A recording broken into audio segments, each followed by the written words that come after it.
Siddhartha, de Hermann Hesse. Capítulo 1. El hijo del Brahman. A la sombra de la casa y bajo el sol, a la orilla del río y junto a las barcas, a la sombra del bosque de sauces y el huerto de higueras creció Siddhartha, el hermoso hijo del Brahman, el joven halcón, en compañía de Govinda, amigo suyo y también hijo de un Brahman. El sol a la orilla del río fue anunciando sus claras espaldas durante el baño, las abluciones sagradas y los sacrificios religiosos. La sombra se fue infiltrando en sus negros ojos bajo el bosquecillo de mangos en el curso de sus juegos infantiles, al escuchar el canto de su madre durante los sacrificios religiosos, al seguir la enseñanza de su padre, el sabio, y las pláticas de los maestros. Hacía ya tiempo que Siddhartha participaba en las discusiones de los sabios y se ejercitaba con Govinda en la oratoria polémica, en el arte de la contemplación y en el ritual del ensimismamiento. Ya sabía pronunciar en silencio el Om, la palabra por excelencia. Podía anunciarla sigilosamente en su interior al aspirar y siempre en silencio, emitirla luego al exhalar el aire, en un recogimiento total y con la frente aureolada por los resplandores del espíritu reflexivo. En lo más hondo de su ser sabía encontrar el Atman, el indestructible y uno con el universo. Y el corazón del padre se alegraba al ver ese hijo tan inteligente y deseoso de aprender, en quien adivinaba en un futuro gran sabio sacerdote, a un príncipe entre los brahmanes. Y el pecho de la madre se henchía de satisfacción al verlo caminar, sentarse e incorporarse a él, Siddhartha, el joven hermoso y fuerte, de esbeltas piernas que lo saludaba con perfecta gracia. Y el amor agitaba el joven corazón de las hijas de los brahmanes cuando Siddhartha, el joven de luminosa frente, mirada real y gráciles caderas, se paseaba por las callejas de la ciudad. Pero más que todos ellos se lo quería Govinda, su amigo, el hijo del Brahman. Amaba los ojos y la dulce voz de Siddhartha, su manera de andar y la gracia perfecta de sus movimientos. Amaba todo cuanto el amigo hacía y decía, y por encima de todo apreciaba su espíritu, sus ideas vigorosas y elevadas, su ardiente voluntad y su vocación sublime, pues Govinda pensaba, este nunca será un Brahman común y corriente, un indolente sacrificador, ávido mercader de ensalmos, un orador vacuo y vanidoso, un sacerdote maligno y astuto, ni tampoco uno de esos corderos bonachones y necios que integran el gran rebaño, no, y tampoco él. Govinda deseaba ser así, uno más entre la enorme grey de brahmanes. Quería seguir a Siddhartha, el amado, el magnífico, y el día en que Siddhartha llegara a ser un dios, el día en que se comparase el número de los gloriosos, Govinda estaba dispuesto a seguirlo en calidad de amigo, acompañante, criado, escudero y sombra. Todos querían pues a Siddhartha, que era la alegría y el placer de todos, pero él no hallaba en cambio placer ni alegría alguna en sí mismo. Ya deambulara por los senderos floridos del huerto de higueras, o bien se sentara en la sombra azulina del bosquecillo de la contemplación y lavara sus miembros en el baño expiatorio de cada día u ofreciera sacrificios en el sombrío bosque de mangos. Él, cuyos gestos eran de una gracia y armonía perfectas, y a quien todos querían y se alegraban de ver, no encerraba dicha alguna en su corazón. Las aguas del río le aportaban sueños y un flujo incesante de ideas, pero bien el titilar de las estrellas nocturnas, los rayos del sol, el humo de los sacrificios y el hálito de los versos del Rig Veda, destilados por las enseñanzas de los viejos brahmanes, producíanle extraños sueños y agitaban constantemente su alma. Siddhartha había empezado a acumular descontento en su interior. Comenzó a sentir que el cariño de su padre, el amor de su madre y la apreciación de su amigo Govinda no lo harían feliz todavía, ni lo calmarían, ni satisfarían sus aspiraciones. Empezó a intuir que su venerable padre y sus otros maestros, los sabios brahmanes, le habían ya comunicado la mayor y excelsa parte de su sabiduría, que ya habían trasladado lo mejor de sí mismo a su alma, vaso expectante, y el vaso no estaba colmado, ni el espíritu satisfecho, ni el alma tranquila, ni el corazón sosegado.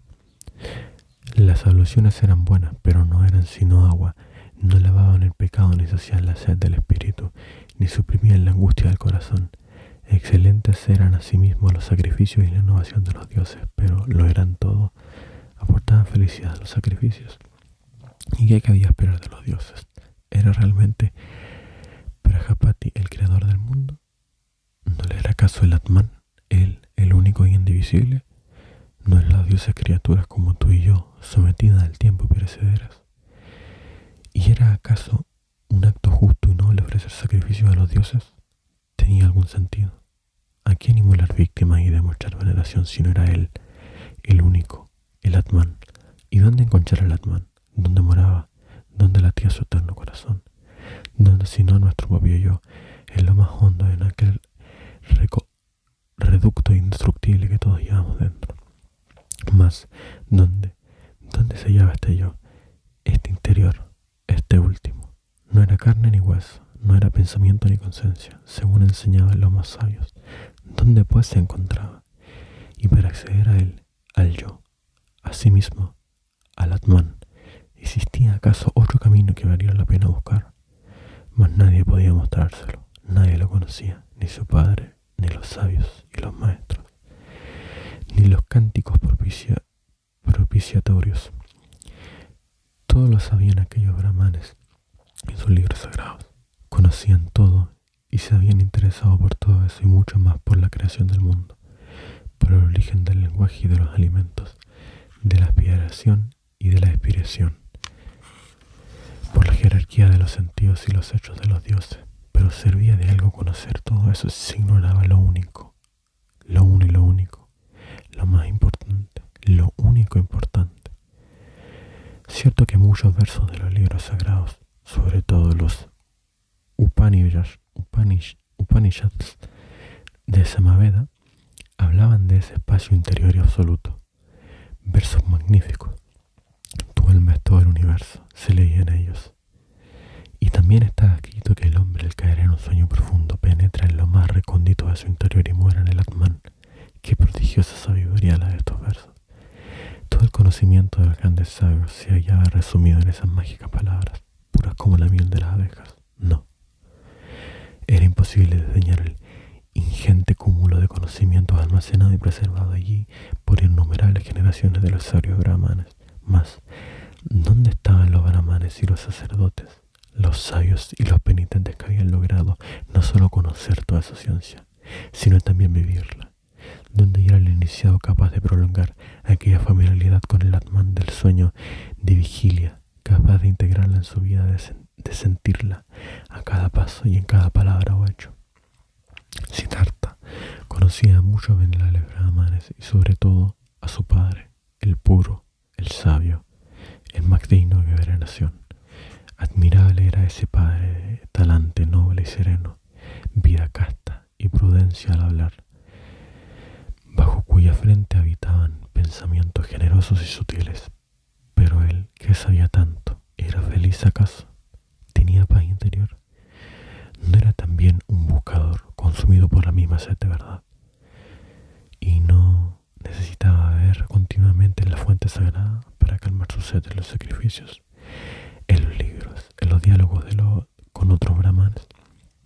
Porque justamente él, el irreprochable, tenía que purificarse a diario de sus pecados, someterse a abluciones cotidianas sin interrupción. No estaba el Atman dentro de él, y aquella fuente primordial no fluía acaso en su propio corazón. Había que encontrarla, descubrir ese manantial en el propio yo y poseerlo. Todo lo demás, si no era búsqueda vana, extravío, confusión.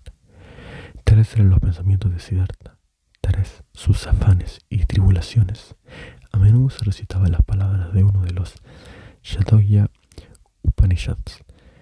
En verdad, el hombre de Brahma es Satyam, y quien esto sabe puede entrar cada día en el mundo celestial. Muchas veces tuve la impresión de estar muy cerca de este mundo celestial, pero nunca lo había alcanzado totalmente. Jamás había calmado su sed última, y ni uno uno solo entre todos los grandes sabios conocía y de cuyas enseñanzas disfrutaba, había alcanzado tampoco el mundo celestial ni calmado del todo su sed eterna. Govinda, dijo un día Siddhartha a su amigo, Govinda querido, ven conmigo bajo el sol de los vanianos. Entreguémonos a la meditación. Y fueron juntos bajo el árbol de los vanianos y se sentaron. Primero Siddhartha, y 20 pasos más allá, Govinda. Y al sentarse dispuesto a pronunciar el Om, Siddhartha repitió murmurando los versos. Om es el arco, el alma es la flecha, y Brahma es el blanco al cual has de apuntar. Impertérrito. Cuando hubo concluido el tiempo habitualmente consagrado a la meditación, Govinda se levantó. La tarde ya había llegado, y con ella la hora de realizar la alusión vespertina.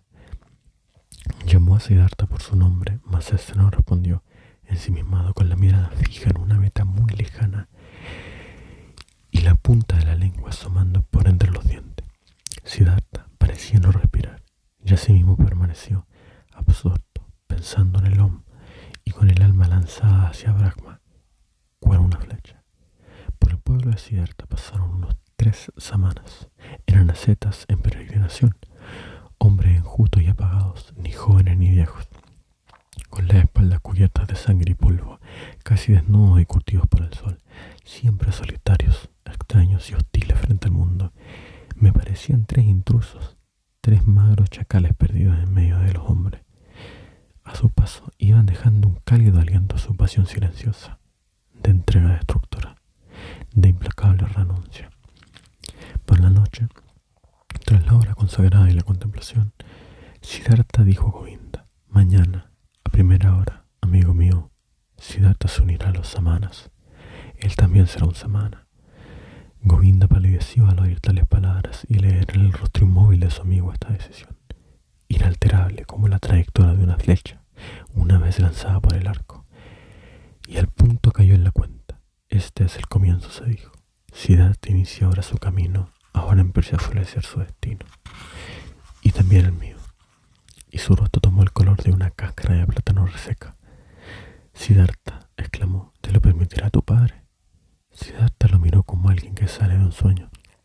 Con la seriedad de una flecha, leyó en el alma de Govinda, adivinando su angustia y su resignación. Oh, Govinda, hablé con voz baja, no malgastemos palabras. Mañana, al despuntar el alba, empezaré mi vida de samana, y no me hables más del tema.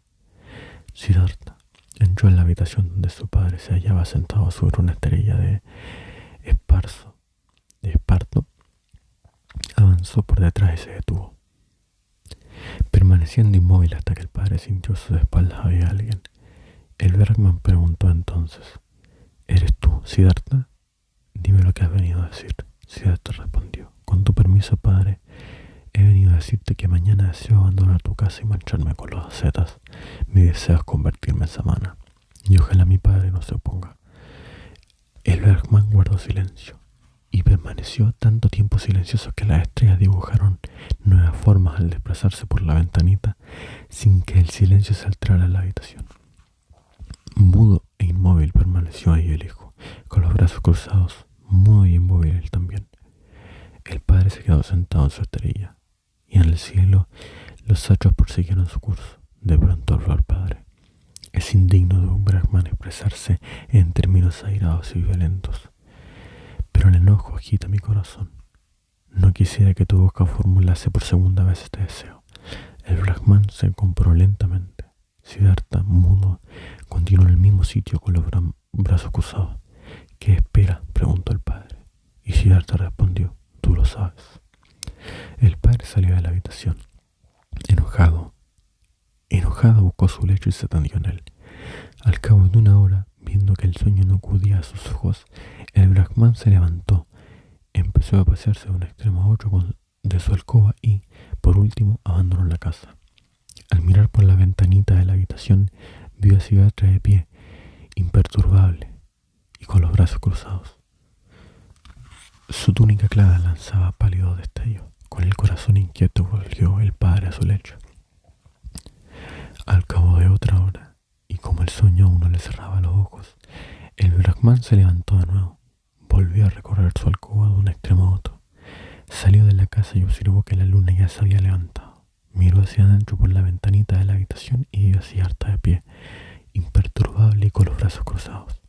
La luz de la luna jugueteaba sobre sus pantorrillas desnudas. Acongojado, el padre volvió a su lecho y regresó al cabo de otra hora y de 2 horas más, y al mirar por la ventanita volvía a ver a Siddhartha, de pie, bajo la luz de la luna, al resplandor de las estrellas en la oscuridad. Siguió saliendo cada hora, en silencio, a mirar por la ventanita, y lo veía de pie, inmóvil, y su corazón se fue llenando alternativamente de ira, de inquietud, de inseguridad y de pena. En la última hora de la noche, poco antes de que despuntara el día, volvió nuevamente. Entró en la habitación, vio al joven de pie y lo encontró más grande y algo extraño. Siddhartha le preguntó: ¿qué esperas? Tú lo sabes. ¿Seguirás esperando así, de pie, hasta que se haga el día, llegue el mediodía y caiga la noche? Me quedaré de pie, esperando. Te cansarás, Siddhartha. Me cansaré. Te quedarás dormido, Siddhartha. No me quedaré dormido.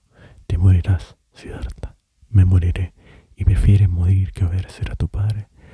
Siddhartha siempre obedeció a su padre, de modo que piensa renunciar a tu proyecto. Siddhartha hará lo que su padre diga. En la primera luz del día entró a la habitación. El Brahmana advirtió que las rodillas de Siddhartha temblaban ligeramente. Su rostro, en cambio, permanecía firme, con la mirada perdida en la lejanía. Entonces cayó en la cuenta de que el joven ya no estaba a su lado ni vivía en el mismo país. Comprendió que lo había abandonado. Posó el padre una mano en el hombro a Siddhartha. Irás al bosque, le dijo, y te convertirás en samana. Si encuentras la felicidad en el bosque, vuelve y enséñamela. Si encuentras el desengaño, vuelve y seguiremos sacrificando juntos a los dioses. Ahora ve, besa a tu madre y dile dónde te diriges. A mí me toca ya bajar al río y realizar mi primera ablución. Retiró la mano del hombro de su hijo y salió. Siddhartha se tambaleó al intentar ponerse en movimiento, pero dominó sus miembros. Hizo una venia a su padre y se dirigió a ver a su madre, para hacer lo que le habían ordenado. Al despuntar el alba abandonó Siddhartha la ciudad aún dormida, a paso lento y con las piernas entumecidas, y una sombra cuclillada en la última cabaña se irguió de pronto para unirse al peregrino. Era Govinda. «¿Has venido?», le dijo Siddhartha sonriendo. «He venido», respondió Govinda.